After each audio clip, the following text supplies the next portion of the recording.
어르신, 식사하셨어요? 제가 도시락이 남아서 그러는데 함께 말벗도 하면서 같이 드실래요? 탑골공원 벤치에 혼자 앉아있던 오후 2시, 50대 중반쯤 되어 보이는 그 여자는 진한 빨간 립스틱을 바르고 있었어요. 향수 냄새가 코를 찔렀습니다. 제게 다가와 앉으면서 도시락 하나를 꺼내 보이더라고요. 그 여자가 제게 말을 걸었을 때 그 여자의 목소리는 꿀처럼 달콤했습니다. 그때는 몰랐습니다. 그게 시작이라는 거요.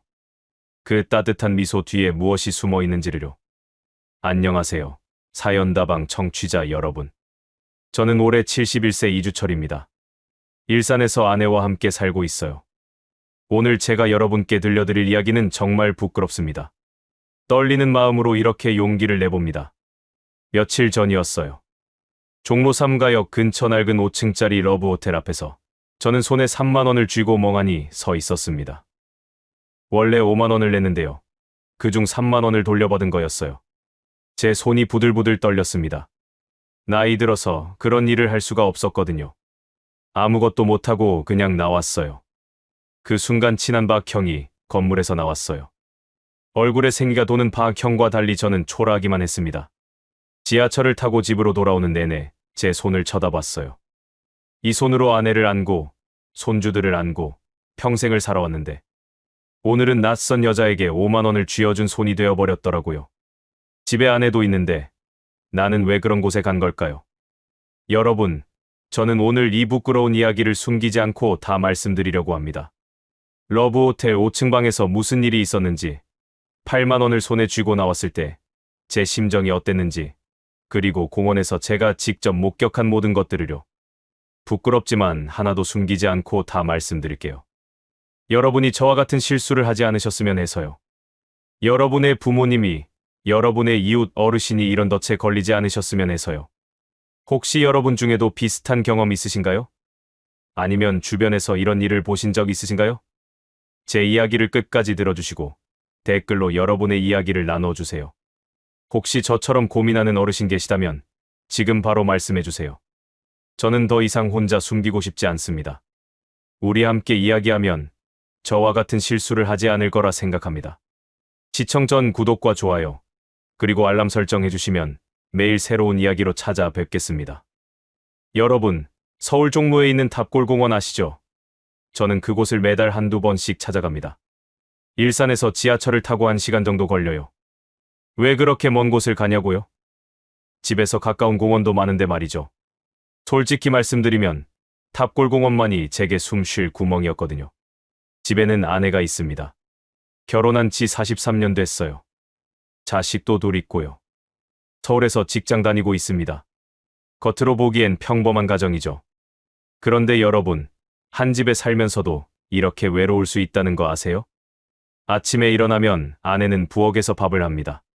저는 거실에서 TV를 켜요. 밥 먹을 때도 각자 먹고 싶은 반찬만 집어 먹죠. 대화가 없어요. 무슨 말을 해야 할지 모르겠더라고요. 아내도 마찬가지인 것 같아요. 우리는 그렇게 하루하루를 보냅니다. 같은 공간에 있지만 서로 다른 세계에 사는 것처럼요. 자식들한테 전화하면 항상 똑같은 대답이 돌아옵니다. 아버지, 저 지금 회의 중이에요. 나중에 다시 전화 드릴게요. 그 나중은 오지 않아요. 제가 다시 전화하면 또 바쁘다고 합니다. 명절 때나 한번 보는 게 전부예요. 와서도 얼마 안 있어. 금방 가버리죠. 할 일이 많다면서요. 그래서 저는 탑골공원에 갑니다. 거기 가면 저 같은 사람들이 많거든요. 외로운 노인들이요. 오전 8시쯤 도착하면 벌써 벤치마다 어르신들이 앉아 계세요. 70대, 80대, 어떤 분은 90 가까이 되어 보이기도 해요. 모두들 혼자 오시거나 오래된 친구 몇 분과 함께 오시죠. 저는 주로 공원 입구 쪽 벤치에 앉습니다. 거기서 박 형을 만나요. 박 형은 저보다 5살 많은 76세예요. 공원에서 만난 지 벌써 10년 됐습니다.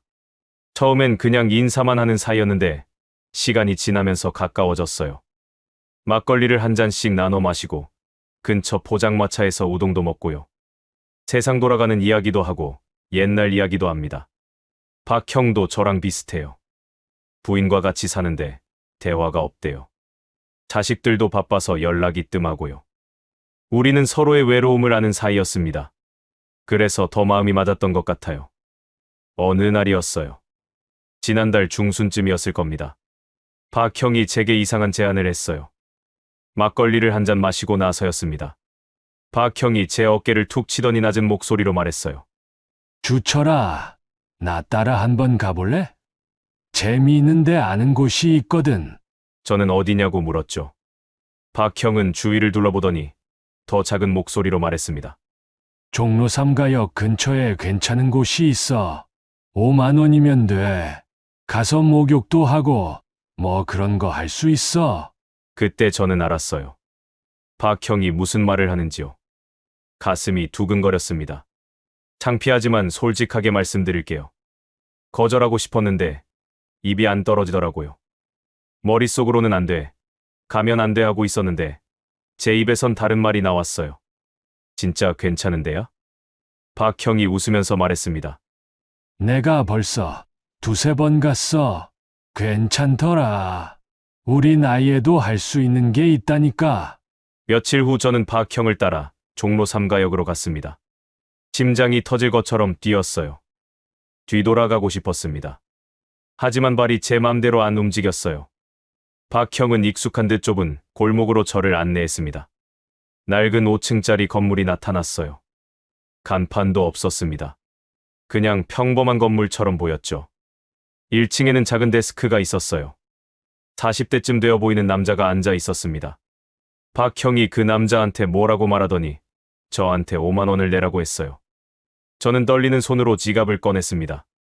5만 원짜리 지폐 한 장을 꺼내서 건넸어요. 박형도 5만 원을 냈습니다. 남자가 우리를 3층으로 안내했어요. 좁은 복도 양쪽에 방문들이 줄지어 있었습니다. 하나의 방문을 열어주더라고요. 박형이 먼저 들어갔고 저도 따라 들어갔습니다.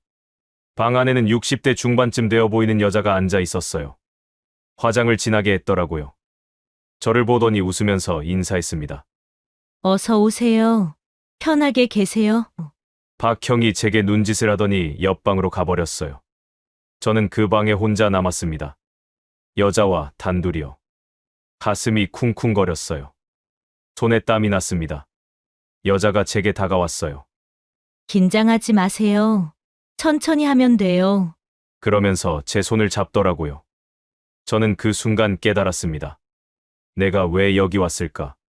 나는 지금 뭘 하고 있는 걸까? 여러분, 그 다음부터는 정말 말하기 부끄럽습니다. 하지만 숨기지 않겠어요. 저는 그 여자랑 아무것도 못했어요. 나이가 들어서 그런지 몸이 말을 안 듣더라고요. 힘이 없었습니다. 아무리 애를 써도 안 됐어요. 한 30분쯤 그렇게 있었을까요? 저는 결국 포기했습니다. 여자한테 말했어요. 미안해요. 나 안 되겠어요. 그냥 나갈게요. 여자는 별로 신경 쓰지 않는 것 같았어요. 그래요. 그럼 그냥 가세요. 돈은 이미 받았으니까요. 그러면서 저한테 3만 원을 돌려줬습니다. 아마 규칙이 있는 것 같았어요. 아무것도 안 하면 일부는 돌려주는 거요. 저는 방을 나왔습니다. 복도에서 박형을 기다렸어요. 1시간쯤 지났을까요? 박형이 나왔습니다. 얼굴에 생기가 돌더라고요. 저한테 물었어요. 주철아, 어땠어? 좋았지?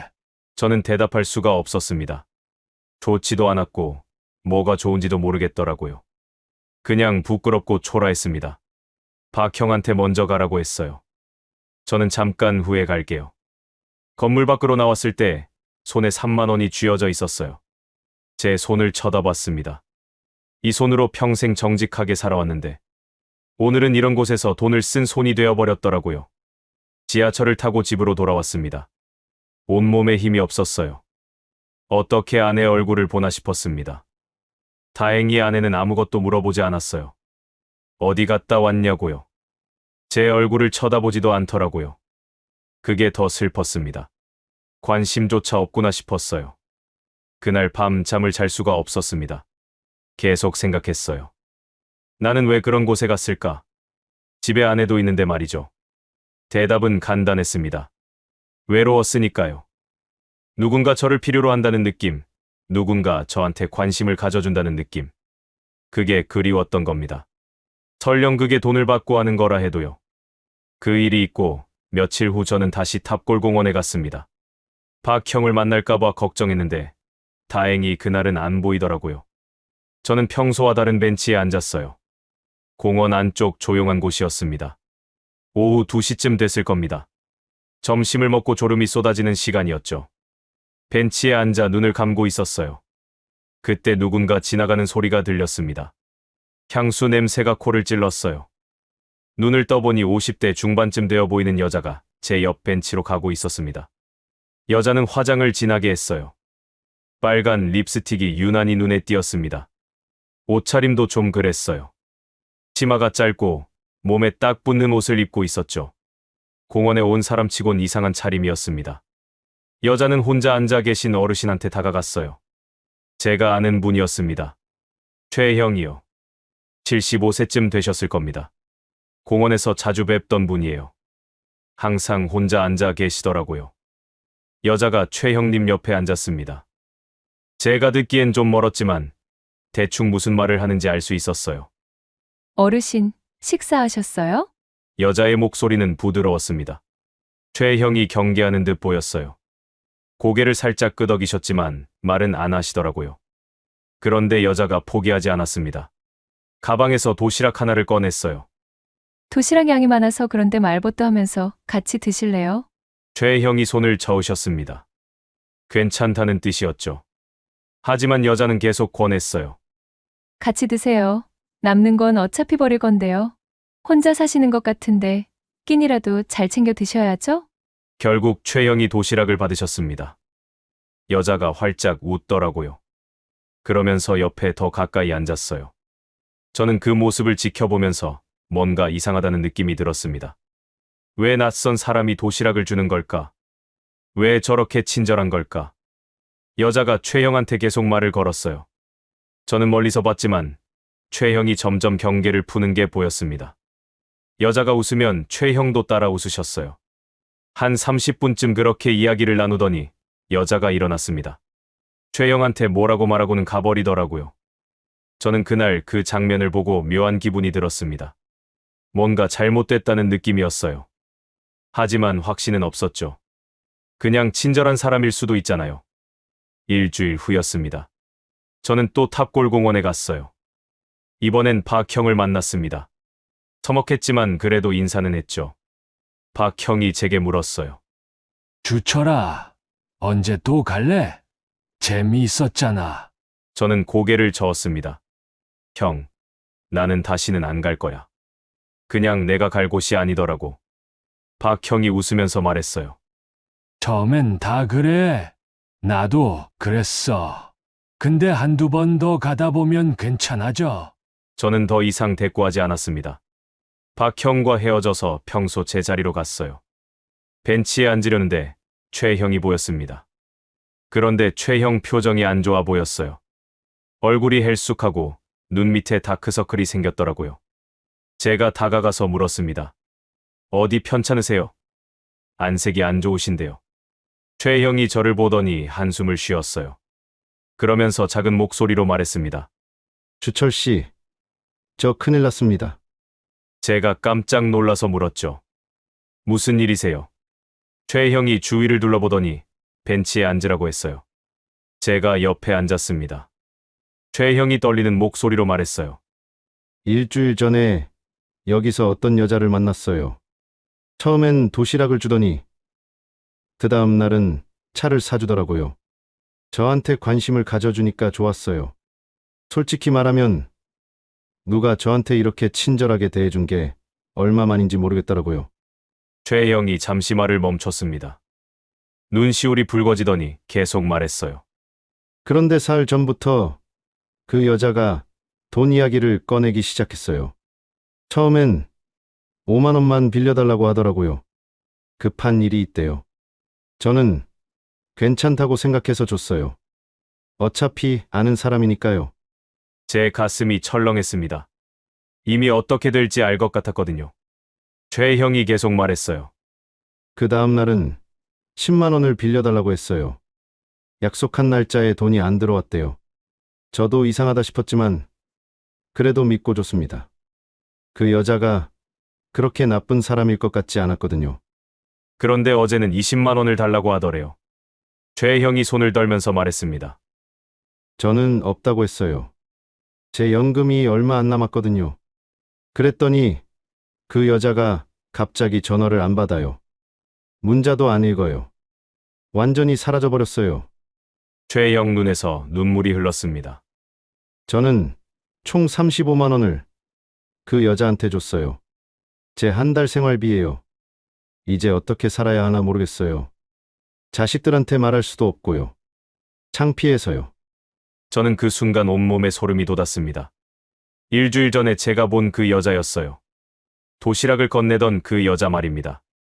그게 다 계획된 거였구나. 외로운 노인들을 찾아서 친절을 베풀고 관계를 만들고 그 다음엔 돈을 뜯어내는 거였어요. 저는 최 형한테 경찰에 신고하라고 했습니다. 하지만 최 형은 고개를 저었어요. 신고하면 자식들이 알게 될 거예요. 제가 이렇게 바보같이 당했단 거요. 차라리 그냥 없었던 일로 하고 싶어요. 집에 돌아와서 저는 인터넷을 찾아봤습니다. 탑골공원 노인 사기 이런 식으로 검색했어요. 그랬더니 기사가 수두룩하게 나왔습니다. 경찰청 통계에 따르면 최근 3년간 노년층을 대상으로 한 성매매 알선과 금융사기가 37% 증가했대요. 특히 종로 일대가 가장 심각하다고 했습니다. 작년에 종로경찰서에서 적발한 사례도 봤어요. 한 조직이 노인 120명을 상대로 무려 8억 원이 넘는 돈을 뜯어냈더라고요. 수법은 간단했습니다. 50대 여자들을 공원에 보내서 혼자 있는 노인들한테 접근하게 하는 거예요. 친절을 베풀고 며칠간 관계를 만들고 그 다음엔 돈을 요구하는 거죠. 기사를 읽으면서 저는 분노가 치밀었습니다. 동시에 제 자신이 부끄러웠어요.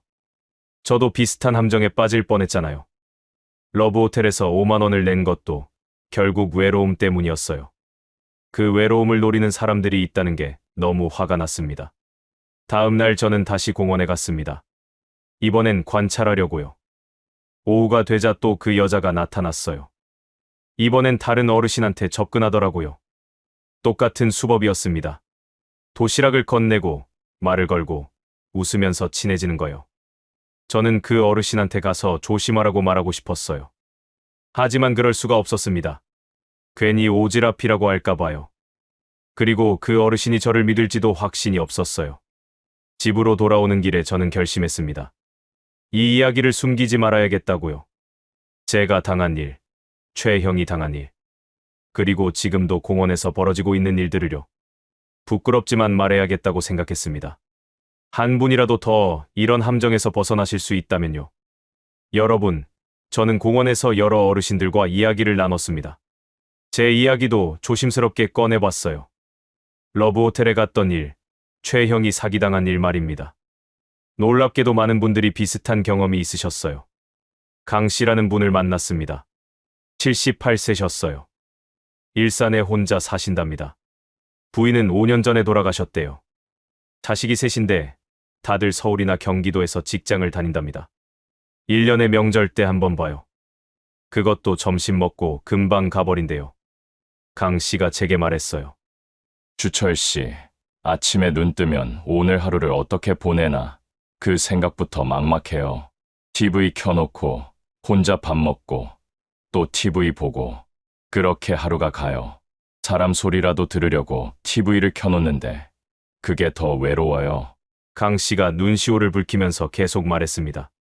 나이 들면 그런 마음이 없어질 줄 알았는데 아니더라고요. 그냥 누군가 손 한번 잡아주면 좋겠어요. 따뜻한 손으로요. 제 손을 잡아주는 사람이 없어요. 악수할 사람도 없어요.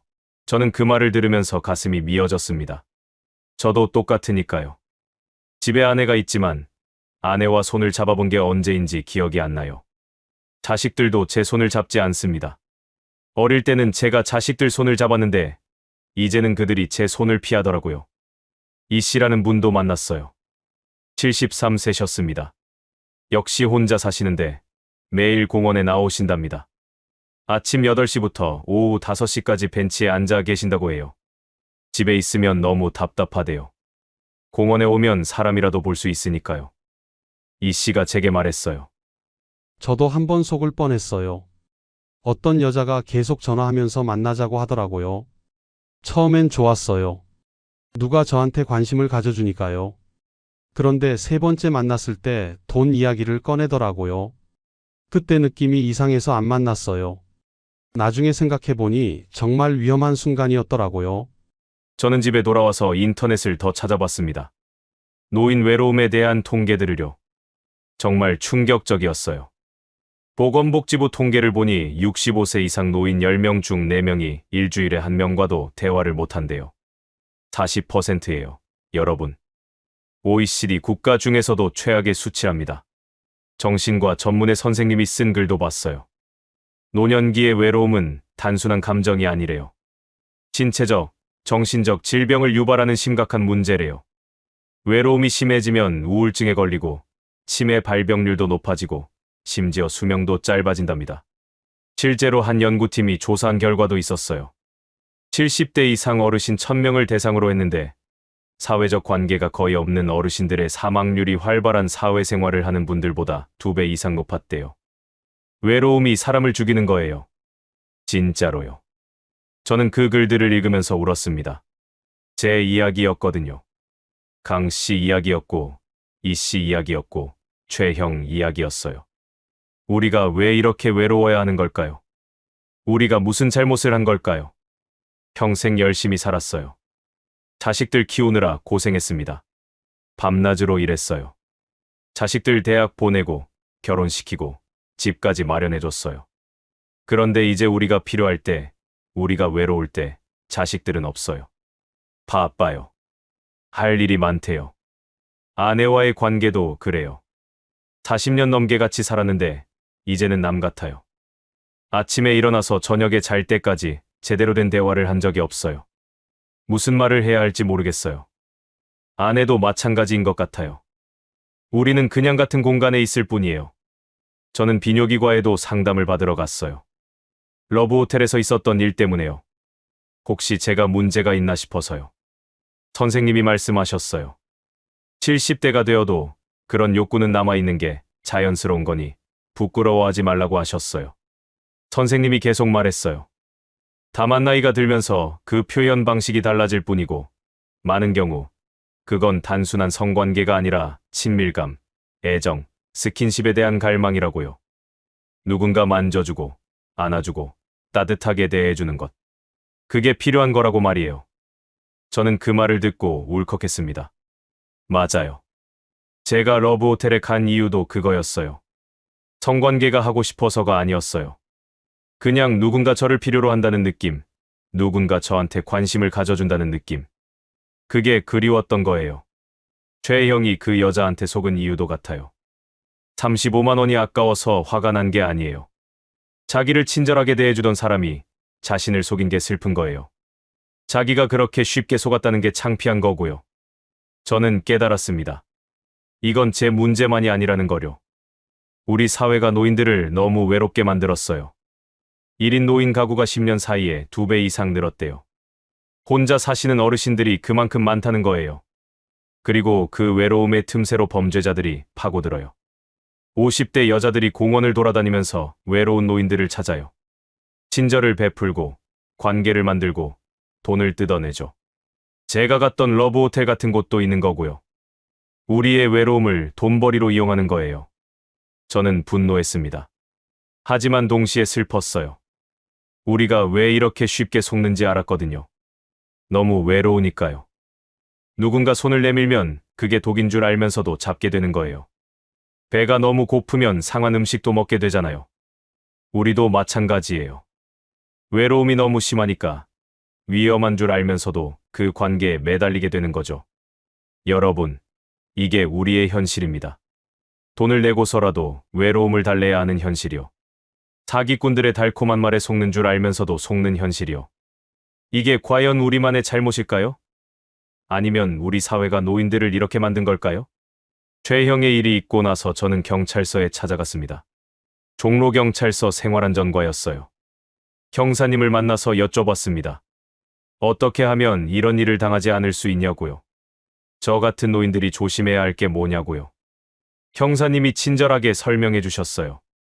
실제로 이런 범죄들이 정말 많대요. 그런데 신고율이 너무 낮답니다. 노인분들이 부끄러워서 신고를 안 하신대요. 자식들한테 걱정 끼치기 싫어서요. 그래서 범죄자들이 더 대담해진답니다. 어차피 신고 안 할 거 아니냐고 생각하면서요. 형사님이 5가지를 알려주셨어요. 저도 여러분께 꼭 알려드리고 싶습니다. 제발 잘 들으시고 꼭 기억해 주세요. 첫째, 낯선 사람의 과도한 친절을 조심하세요. 처음 만난 사람이 너무 친밀하게 대하면 의심해야 한답니다. 신체 접촉을 하거나 개인적인 질문을 많이 하거나 처음부터 말을 놓거나 하면 이상한 거래요. 정상적인 관계는 시간이 걸립니다. 친구가 되려면 서로를 알아가는 시간이 필요해요. 그런데 하루 이틀 만에 친한 척하면 뭔가 있는 거예요. 저도 생각해보니 그래요. 최영한테 접근한 그 여자도 처음 만난 날부터 너무 친절했어요. 도시락을 주고 팔을 만지고 계속 웃으면서 말을 걸었죠. 그게 다 계산된 거였어요. 둘째, 돈 이야기가 나오면 즉시 관계를 끊으세요. 형사님이 강조하셨어요. 이게 가장 중요하대요.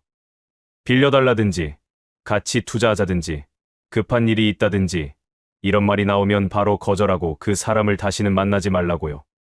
정말 친구라면 돈 이야기를 먼저 꺼내지 않는답니다. 저는 이게 정말 맞는 말이라고 생각했어요. 제 평생 친구들 중에 돈 빌려달라고 한 사람 없어요. 진짜 급하면 가족한테 연락하지. 공원에서 며칠 본 사람한테 돈 이야기를 할까요? 그건 애초에 목적이 돈이었던 거예요. 셋째, 밀폐된 공간에 단둘이 절대 가지 마세요. 형사님이 특히 이걸 강조했어요. 모텔, 여관, 원룸, 오피스텔, 이런 곳은 절대 따라가시면 안 된대요. 공원에서 만난 사람과는 공개된 장소에서만 만나라고요. 카페, 식당, 공원, 이런 곳이요. 저는 그 말을 듣고 제 자신이 부끄러웠어요. 저는 박형을 따라 러브호텔까지 갔잖아요. 그것도 5층짜리 건물 안으로요. 만약 거기서 무슨 일이 있었으면 어쩔 뻔했어요. 돈을 더 뜯기거나 협박당하거나 폭행당할 수도 있었던 거예요. 넷째, 의심스러우면 바로 112에 신고하세요. 형사님이 말했어요. 부끄러워하지 말라고요. 신고는 자신을 지키는 일이고 동시에 다른 사람을 지키는 일이래요. 제가 신고하지 않으면 그 범죄자는 또 다른 노인을 노린답니다. 형사님이 예를 들어줬어요. 작년에 한 어르신이 용기를 내서 신고했대요. 자기가 50만 원을 사기당했다고요. 경찰이 수사해보니 그 조직이 무려 120명한테서 8억 원을 뜯어냈더래요. 그 어르신의 신고 덕분에 많은 피해자들이 돈을 일부라도 돌려받을 수 있었답니다. 저는 그 이야기를 듣고 결심했어요. 다음에 이런 일을 보면 꼭 신고해야겠다고요. 최영한테도 다시 한번 신고하라고 권유해야겠다고 생각했습니다. 다섯째, 가족에게 정기적으로 연락하고 일상을 공유하세요. 형사님이 말했어요. 이게 가장 좋은 예방책이래요. 제가 요즘 누구 만난다, 어디 간다, 이런 걸 가족한테 말하면 가족이 관심을 갖게 된대요. 그러면 범죄자들이 접근하기 힘들어진답니다. 범죄자들은 고립된 노인을 노린대요. 아무도 관심 갖지 않는 노인, 가족과 연락이 끊긴 노인을 찾아요. 그래야 돈을 뜯어내도 들키지 않으니까요. 하지만 가족이 자주 연락하고 어디 가는지 물어보고 누구 만나는지 관심 가지면 범죄자들이 조심하게 된답니다. 형사님이 또 알려준 게 있어요. 4가지 위험 신호래요. 이런 신호가 보이면 즉시 그 사람과 관계를 끊으라고 했습니다. 첫 번째 신호, 계속 혼자 만나자고 제안합니다. 다른 사람들 눈을 피하려는 거래요. 조용한 곳, 사람 없는 곳으로 가자고 하면 의심해야 한답니다. 두 번째 신호, 우리 만난 거 비밀로 해, 이런 말을 합니다. 정상적인 관계는 숨길 이유가 없어요. 자식들한테 말하지 마, 다른 사람들한테 말하지 마, 이러면 100% 나쁜 의도가 있는 거래요. 세 번째 신호, 급하게 관계를 진전시키려 합니다. 며칠 만에 애인하자, 결혼하자, 이런 말을 하면 이상한 거예요. 진짜 감정은 천천히 생기는 거잖아요. 급하게 친해지려는 건 다 이유가 있대요. 네 번째 신호, 개인정보를 너무 많이 물어봅니다. 집 주소, 전화번호는 기본이고 연금이 얼마냐, 재산이 얼마냐, 자식들이 얼마나 도와주냐, 이런 걸 물어보면 위험하대요. 그건 돈이 얼마나 있는지 파악하는 거래요. 형사님이 마지막으로 당부했어요. 피해를 입었다면 부끄러워하지 말고 꼭 신고하라고요. 범죄자가 나쁜 거지 피해자는 잘못이 없대요. 외로워서 누군가를 믿은 게 죄는 아니래요. 저는 경찰서를 나오면서 생각했어요. 이 5가지만 잘 지키면 대부분의 위험에서 벗어날 수 있겠구나. 그리고 주변 어르신들한테도 꼭 알려드려야겠다고 결심했습니다. 종로구청에서도 대응하고 있대요. CCTV를 추가로 설치했고 경찰 순찰도 강화했답니다. 노인 안전 지킴이라는 프로그램도 운영한대요. 자원봉사자들이 공원을 순회하면서 어르신들의 안전을 확인하고 의심스러운 사람이 접근하면 즉시 경찰에 신고하는 시스템이래요. 하지만 가장 중요한 건 우리 스스로 조심하는 거예요.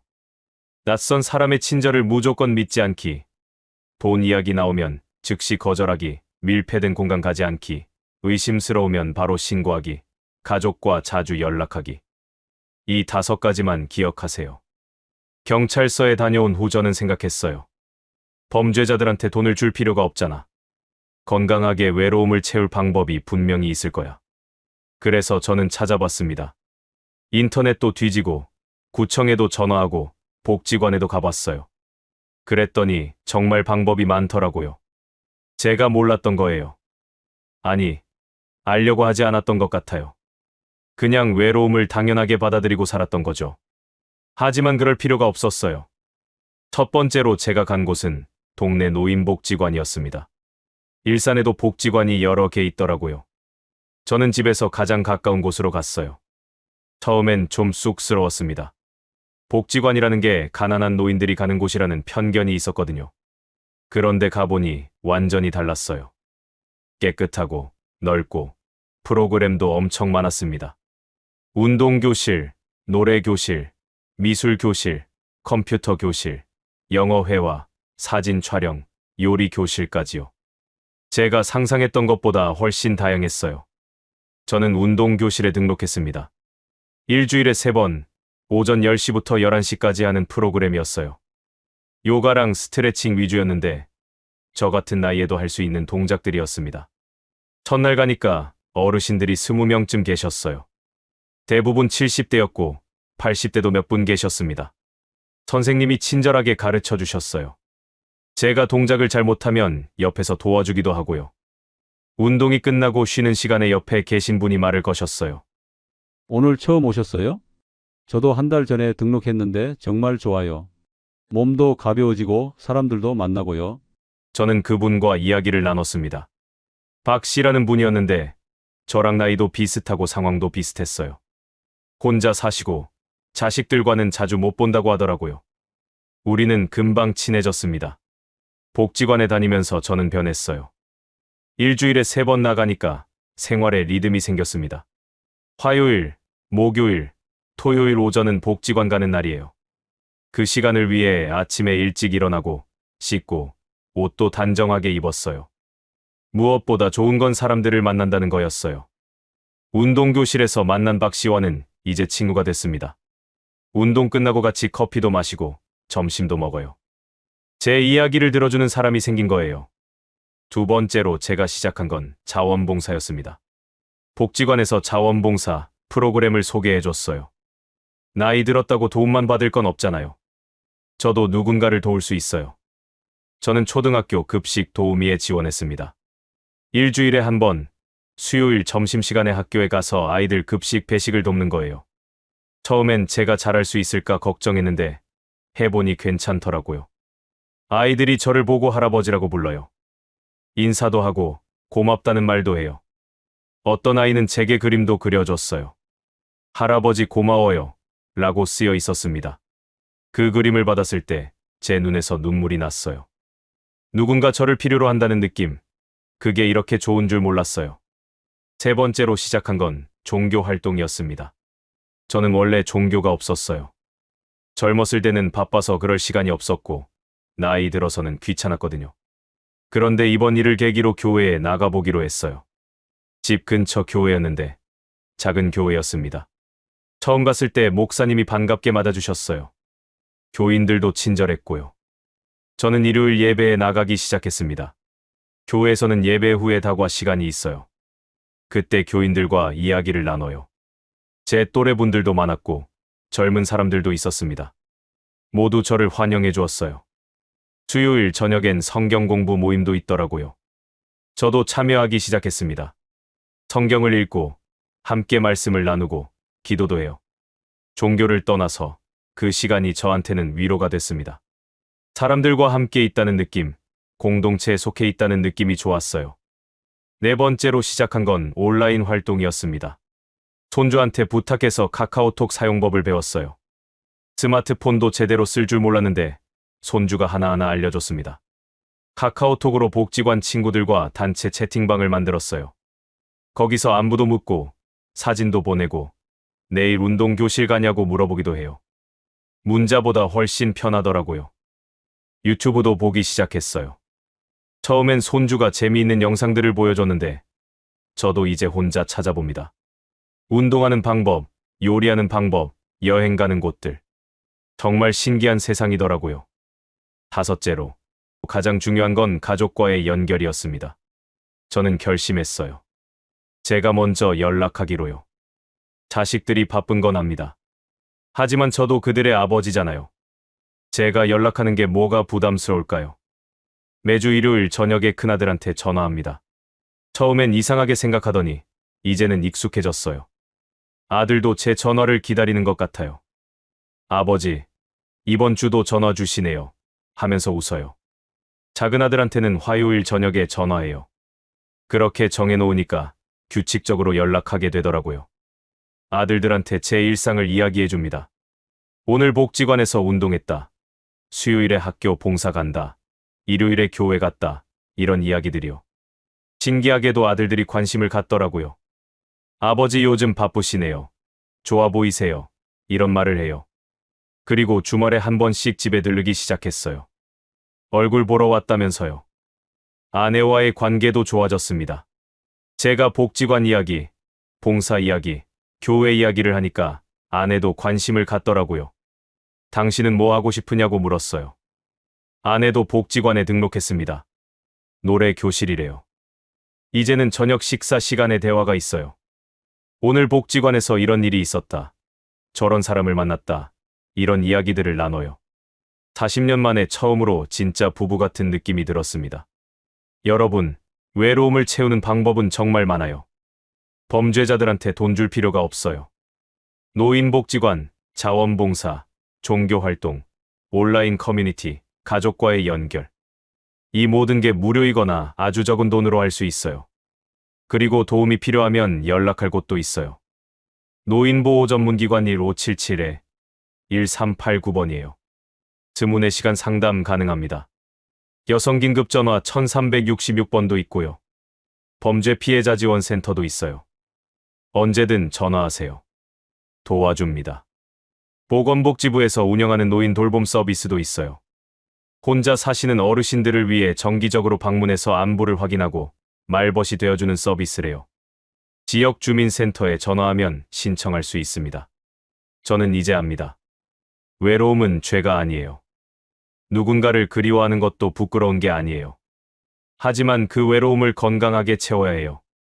범죄자들의 손이 아니라 진짜 관계로, 진짜 활동으로, 진짜 사람들과의 연결로요. 그 일이 있고 나서 석 달이 지났습니다. 저는 많이 변했어요. 겉으로 보기에도 그렇고 마음도 많이 바뀌었습니다. 가장 큰 변화는 아내와의 관계였어요. 어느 날 저녁, 저는 용기를 냈습니다.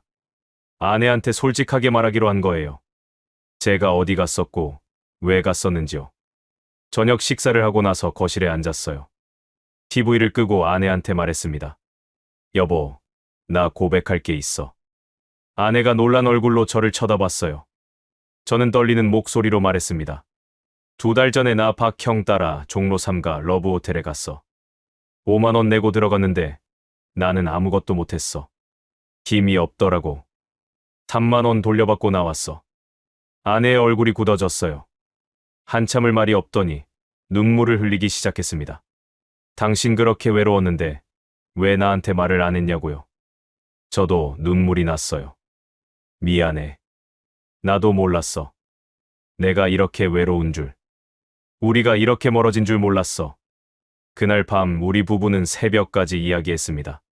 30년 만에 처음으로 진짜 대화를 한 것 같았어요. 아내도 외로웠대요. 저랑 같이 살면서도 혼자인 것 같았대요. 무슨 말을 해야 할지 몰라서 그냥 말을 안 했던 거래요. 우리는 그날 약속했습니다. 이제부터는 대화하자고요. 아침에 일어나면 서로 안부를 묻고 저녁에는 오늘 하루 어땠는지 이야기하자고요. 작은 것부터 시작하기로 했어요. 다음 날 아침부터 달라졌어요. 아침 식사를 하면서 대화를 했습니다. 오늘 날씨 좋네. 오늘 뭐 할 거야? 이런 간단한 말들이었지만 좋았어요. 아내가 웃었어요. 오랜만에 보는 웃음이었습니다. 저는 아내한테 제안했어요.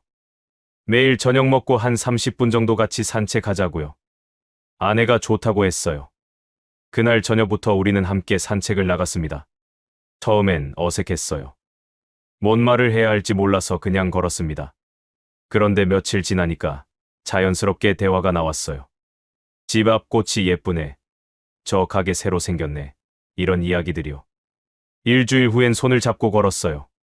40년 만에 처음으로 아내 손을 잡았습니다. 아내 손이 작고 따뜻했어요. 왜 이제야 잡았을까 싶었어요. 자식들한테도 변화가 있었어요. 제가 먼저 전화하니까 아이들도 자주 연락하기 시작했습니다. 큰아들은 주말에 한 번씩 집에 들렀어요. 손주들도 데리고 왔고요. 손주들이 저한테 물었어요. 할아버지가 요즘 젊어지신 것 같다고 뭐하고 지내시냐고요. 저는 복지관 이야기, 봉사 이야기, 교회 이야기를 해줬어요. 손주들이 신기해하더라고요.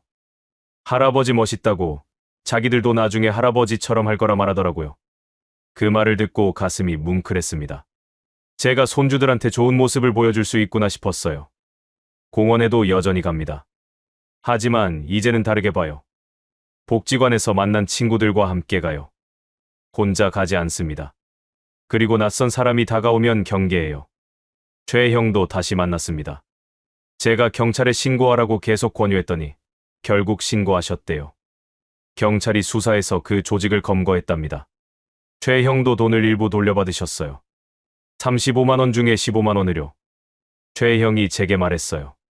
주철 씨, 덕분이에요. 주철 씨가 용기를 주지 않았으면 저는 평생 숨기고 살았을 거예요. 이제는 복지관에도 다니고 사람들도 만나요. 훨씬 좋아요. 강 씨도 변했어요. 자원봉사를 시작하셨대요. 도서관에서 아이들한테 책 읽어주는 봉사래요. 강 씨가 제게 자랑했습니다. 아이들이 자기를 보고 웃는다고, 나를 필요로 하는 사람이 생겼다며 좋아하더라고요. 강 씨 얼굴에 생기가 돌았어요. 전에 봤던 그 외로운 표정이 사라졌습니다. 이제는 활기찬 모습이었어요. 이 씨도 교회에 나가기 시작했대요. 저랑 같은 교회는 아니지만 집 근처 교회에 다니신답니다. 거기서 친구들을 사귀었고 봉사활동도 하신대요. 박 형도 만났어요. 저는 박 형한테 솔직하게 말했습니다. 형, 나는 다시는 그런 데 안 갈 거야. 형도 가지 마. 우리 나이에 할 수 있는 일이 많아. 그런 데 가서 돈 쓸 필요 없어. 박 형이 처음엔 멋쩍어 했어요. 하지만 제 이야기를 듣더니 고개를 끄덕였습니다. 주철아, 내 말이 맞는 것 같아. 나도 사실 갈 때마다 후회했어. 돈도 아깝고 창피하고. 나도 복지관 같은 데 가볼까? 저는 박 형을 복지관에 데려갔어요. 같이 운동교실에 등록했습니다. 박 형도 좋아하더라고요. 여기가 훨씬 낫네. 돈도 안 들고 사람들도 좋고. 저는 깨달았습니다. 외로움은 혼자서는 이길 수 없어요. 하지만 함께하면 이길 수 있어요. 저 혼자 변한 게 아니에요. 최 형도 변했고, 강 씨도 변했고, 이 씨도 변했고, 박 형도 변했어요. 우리가 함께 변한 거예요. 진짜 관계는 시간이 걸립니다. 복지관에서 만난 친구들도 처음엔 어색했어요. 하지만 몇 주, 몇 달 함께하면서 진짜 친구가 됐어요. 서로의 이야기를 듣고 아픔을 나누고 기쁨을 함께하면서요. 진짜 친구는 돈을 요구하지 않아요. 복지관 친구들은 제게 도시락도 나눠주고 차도 사주고 그냥 친절해요. 아무런 대가 없이요. 그게 진짜 친절이에요. 진짜 사랑은 비밀로 하지 않아요. 아내와 저는 이제 자식들한테 우리가 무엇을 하는지 이야기해요. 우리가 어디 가는지, 누구를 만나는지요. 숨길 게 없어요. 떳떳하게 살아요. 석 달 전에 저와 지금의 저는 완전히 다른 사람이에요. 석 달 전에는 외롭고, 부끄럽고, 숨기고 싶었어요. 지금은 행복하고, 당당하고, 나누고 싶어요. 제 이야기를 숨기지 않고 여러분께 들려드리는 것처럼요. 여러분, 긴 이야기 끝까지 들어주셔서 진심으로 감사합니다. 부끄러운 이야기를 하느라 정말 떨렸어요. 하지만 꼭 해야 할 이야기였습니다. 제가 오늘 여러분께 이 이야기를 들려드린 이유는 단 하나예요. 여러분이 저처럼 실수하지 않으셨으면 해서요. 여러분의 부모님이, 여러분의 이웃 어르신이 이런 함정에 빠지지 않으셨으면 해서요. 다시 한번 5가지 예방법 말씀드릴게요. 꼭 기억해 주세요. 첫째, 낯선 사람의 과도한 친절을 조심하세요. 처음 만난 사람이 너무 친밀하게 대하면 의심하세요. 둘째, 돈 이야기가 나오면 즉시 관계를 끊으세요. 정말 친구라면 돈 이야기를 먼저 꺼내지 않아요. 셋째, 밀폐된 공간에 단둘이 가지 마세요. 공원에서 만난 사람과는 공개된 장소에서만 만나세요. 넷째, 의심스러우면 바로 112에 신고하세요. 부끄러워하지 마세요. 신고는 자신과 다른 사람을 지키는 일이에요. 다섯째, 가족에게 정기적으로 연락하고 일상을 공유하세요. 제가 요즘 뭐 한다, 누구 만난다, 이런 걸 말씀드리세요. 만약 이미 피해를 입으셨다면요. 제발 부끄러워하지 마세요. 당신 잘못이 아니에요. 나쁜 건 범죄자들이에요. 즉시 경찰에 신고하세요. 노인보호전문기관 1577-1389번으로 전화하세요. 스문의 시간 상담 가능해요.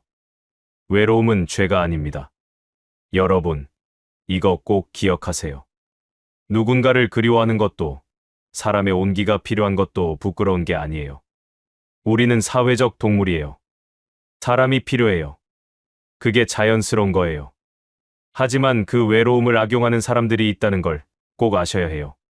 공원에서 도시락을 건네는 여자, 러브호텔로 데려가는 친구, 돈을 빌려달라는 사람. 이들은 여러분의 외로움을 노려요. 여러분의 지갑을 노리는 거예요. 건강하고 안전하게 외로움을 해소할 방법이 있어요. 노인복지관, 자원봉사, 종교활동, 온라인 커뮤니티, 가족과의 연결. 이 모든 게 무료이거나 아주 적은 돈으로 할 수 있어요. 범죄자들한테 돈 줄 필요가 없어요. 여러분은 소중한 사람입니다. 여러분의 경험, 지혜, 삶의 이야기는 그 자체로 가치 있어요. 낯선 사람에게 돈 쓰는 대신 자신에게 투자하세요. 새로운 걸 배우고, 가고 싶던 곳에 가세요. 하고 싶던 걸 하세요. 가장 중요한 건 연결되어 있는 거예요. 가족과, 친구와, 지역사회와 연결되세요. 먼저 손 내미세요. 전화 거세요. 복지관에 가세요. 사람들과 함께 하세요. 외로움은 함께하면 이길 수 있습니다. 제가 그랬어요. 최형도 그랬고, 강 씨도 그랬고, 이 씨도 그랬어요. 우리가 함께 변했어요. 여러분도 할 수 있어요. 위험은 알면 피할 수 있습니다. 제가 오늘 알려드린 5가지만 기억하세요. 그러면 대부분의 위험에서 벗어날 수 있어요. 노년은 끝이 아니라 새로운 시작입니다. 저는 71세에 새로운 인생을 시작했어요. 복지관도 다니고, 봉사도 하고, 교회도 다니고, 아내와도 다시 가까워졌어요. 여러분도 할 수 있어요. 나이는 숫자일 뿐이에요. 부탁드립니다. 주변에 혼자 사시는 어르신 계시면 안부 전화 한 통 해주세요. 부모님께 오늘 저녁 전화 드리세요. 이 이야기를 주변 분들과 공유해 주세요. 한 분이라도 더 들으면 한 분이라도 더 안전해질 수 있어요. 구독과 좋아요, 알림 설정도 부탁드립니다. 댓글로 여러분의 이야기도 나눠주세요. 혹시 저처럼 고민하는 어르신 계시다면 지금 바로 말씀해 주세요. 우리 함께 이야기하면 함께 이 문제를 해결할 수 있어요.